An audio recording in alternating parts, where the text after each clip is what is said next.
Friday blog নিয়ে চলে আসলাম। কালকে সারাদিন কি কি করলাম সবকিছুই থাকবে আজকের এই ভিডিওতে। দুপুরবেলা হচ্ছে আমি শর্টকাটে রান্না করব আজকে গরুর মাংস, আর সাথে থাকবে ইলিশ মাছ ভাজা আর হচ্ছে গরম ভাত। আর কিছুই রান্না করব না আজকে, হচ্ছে খুবই শর্টকাট রান্না করলাম। আর হচ্ছে আমি এখানে চাল ডাল একসাথে হচ্ছে ব্লেন্ড করে নিছিলাম, আর এগুলার সাথে হচ্ছে একটু পেঁয়াজ কুচি, একটু মরিচ আর হলুদ দিয়ে হচ্ছে আমি এগুলা হচ্ছে চাপটি বানাবো। তো আমি হচ্ছে এখানে চাপটি বানাচ্ছিলাম, আর আমার ছেলে হচ্ছে দাঁড়িয়ে দাঁড়িয়ে দেখতেছিল। আর চাপটিগুলা হচ্ছে এত বেশি মচমচে হয়েছিল ডাল দেওয়ার কারণে, হচ্ছে অনেক বেশি মচমচে হয় চালের সাথে ডাল দেওয়ার কারণে। আর এখানে হচ্ছে একটি ভর্তা বানিয়ে নিয়েছিলাম, আর সাথে তো গরুর মাংস ছিলই।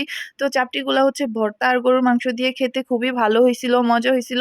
আর এখানে হচ্ছে সন্ধ্যাবেলা আপনাদের ভাইয়া ফুচকা নিয়ে আসলো, আর এখানে হচ্ছে ক্রিমের রুটি নিয়ে আসলো। এখানে হচ্ছে 2টা ফ্লেভারের কেক ছিল, মজার মজার ছিল কেকগুলা।